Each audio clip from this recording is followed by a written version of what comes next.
여러분 안녕하세요. 빅머니 박민영입니다. 자, 오늘도 함께 저와 이야기 나눠주실 분 모셔왔습니다. 김종효 연구위원 자리하셨습니다. 어서 오세요. 네, 안녕하십니까? 네, 간밤에 테슬라 관련해서 실적 호조 소식이 들리더라고요. 국내 전기차 관련주도 조금 움직임을 보이곤 있는데요. 실적 어떻게 나왔는지, 그리고 매번 테슬라 얘기 나올 때마다 이렇게 연관성 보이고 있는데 실제로 연관성이 짙은 건가요?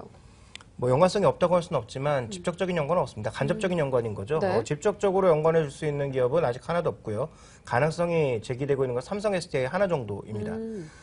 이 테슬라가 실적이 좋게 나온 게 아니라 3분기에 워낙 안 좋았다가 4분기에 좀 좋아졌고요. 그다음에 내년에 이제 올해죠. 올해 신모델이 나올 것으로 예상이 되면서 긍정적인 효과가 예상되고 있는 거죠. 네. 그러다 보니까 오늘 이제 장중에 신고가를 갔는데 우리나라 관련주 보십시오. 지금 뭐 고점에서 대부분 다 떨어졌다가 기술적인 반등이 나오고 있는 거고요.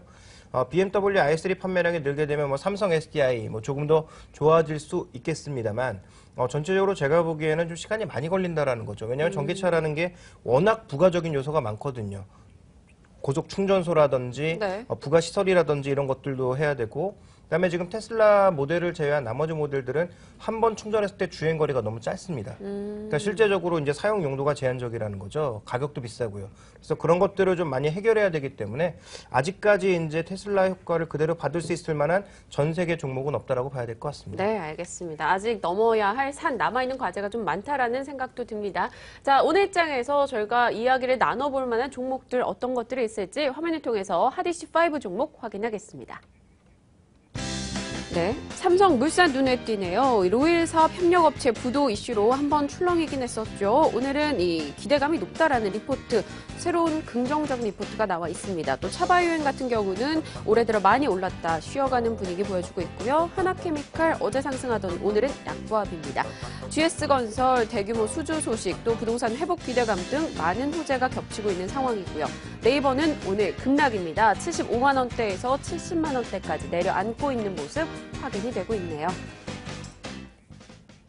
네, 일단 삼성물산부터 한번 살펴볼게요. 일단 오늘은 견조한 흐름을 보이고 있습니다만 이 로일 광산 협력업체가 부도설이 나오면서 상당히 출렁이는 모습도 있었습니다. 어떻습니까? 앞으로 주가 흐름요?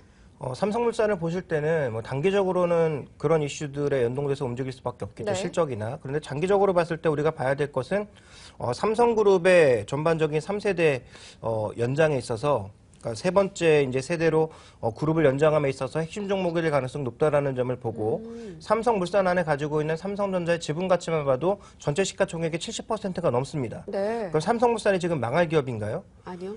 그렇지 않은데, 그러면 이미 지분의 70%, 시가총액 70%를 삼성전자 주식이 차지하고 있는데 나머지 20, 30%밖에 지금 이 삼성물산의 가치를 반영하지 못하고 있다는 건 삼성물산이 워낙 다양한 주식들을 가지고 있고 또 삼성 엔지니어링 인수하는 과정에서 쓰일 돈에 대해서 좀 우려를 하고 있는 것 같습니다. 근데 장기적으로 놓고 보게 된다면 지금 건설주 중에서 중동 관련 물량 없죠? 미착공 PF 없죠? 로일 프로젝트 기호에 불과하죠? 그렇게 본다면 제가 보기에 건설주 중에서는 거의 탑픽감으로 올라갈 만한 종목이 아닌가라고 보고 있기 때문에 삼성물산에 대한 여러 가지 우려는 좀 과도하다. 현재 추가적인 만약에 주가 하락이 나온다면 삼성전자 시가총액 수준에 육박할 만한 그런 수준이 올 수도 있는 만큼 이 종목은 하단의 견고한 종목이다라고 봐야 될 것 같습니다. 네, 알겠습니다. 오히려 삼성물산 우려보다는 탑픽 종목으로까지 언급을 해주셨고요. 네이버 살펴볼게요. 일단 오늘 가장 화두거리가 되고 있는 종목 중 하나입니다. 페이스북이 왓츠앱을 인수했다라는 소식으로 인해서 라인의 악영향이지 않을까라는 분석 나오고 있는데요. 도대체 왓츠앱이 메신저 업계에서 어떤 위치길래 이런 이야기까지 나오죠? 모바일 1위죠. 모바일 1위고요. 뭐 가입자는 액티브하게 움직이고 있는 사람들이 4억 명이 넘는 정도의 수준이라고 하니까 네. 뭐 굉장히 이제 큰 수준이죠. 근데 이제 중요한 건 뭐냐면 이 왓츠앱은 수익을 내고자 하는 앱은 아니에요. 그리고 유일하게 메신저 중에서 다른 부가 서비스들이 없습니다. 예를 들어서 뭐 게임이라든지 네. 아니면 뭐 관련돼서 나타날 수 있는 뭐 스티커 이런 것들 전혀 없거든요. 말 그대로 메시징 기능에만 충실한 앱이고요. 돈도 내야 됩니다. 물론 큰 금액은 아닙니다만 제가 알기로 1년에 1달러 정도로 알고 있는데 돈을 내야 쓸 수 있는 그런 앱입니다. 다만 메시지 기능에 충실하고 서버를 충실하게 관리해 나가겠다라는 게 기본적인 아이디어였고요. 근데 이 앱을 왜 인수했냐 하면 모바일 사업을 키우기 위해서 한 거고요. 그럼 이것이 왜 그럼 네이버에 영향을 줬느냐, 라인에 영향을 주느냐. 지금 네이버의 주가 상승에 가장 크게 기여하고 있는 것은 라인의 상장 기대감입니다. 네. 이게 만약에 나스닥 시장으로 상장하게 되면 이 가치만으로도 이 네이버의 시가총액을 새롭게 재평가받아야 된다라는 평가가 주류를 이뤘는데 네. 그 시금석이 될 수 있는 게 화채비죠. 근데 오늘 평가를 보면 한 사람, 가입자 한 사람당 평가를 한 4만 원 정도 했습니다. 근데 라인은 기본적으로 평가를 한 8만 원 정도로 하고 있었거든요.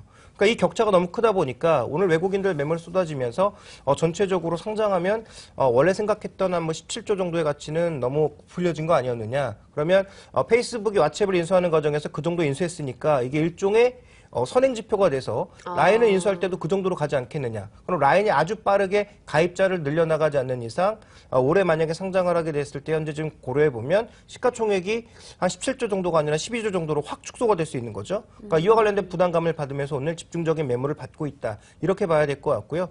단기적으로는 주가는 좀 높은 수준인 건 맞기 때문에 네. 변동성은 좀 확대될 것으로 예상을 하고 있습니다. 네, 알겠습니다. 그냥 선행 지표, 전례를 남겼다 정도로 해석해 볼 수 있지 굳이 경쟁력이 떨어지는, 수익성이 악화되는 포인트로 잡을 수는 없는 거네요. 그럼 라인은 다르지 않습니까? 라인은 지금 돈을 벌고 있는 사업들이 분명히 있고요. 네. 그 돈 벌고 있는 산업이 지금 빠르게 성장하고 있거든요. 그런 측면에서 화채비랑은 평가는 조금 달라야 되지 않나라는 그런 분석 보고서가 오늘 좀 많이 올라오고 있습니다. 네, 알겠습니다. 자, 저희가 삼성물산 네이버까지 이야기 나눠봤고요. 자, 오늘 장에는 이 투자 아이디어 어디서 찾아봐야 할지 키워드부터 확인해 보겠습니다. 열어보시죠.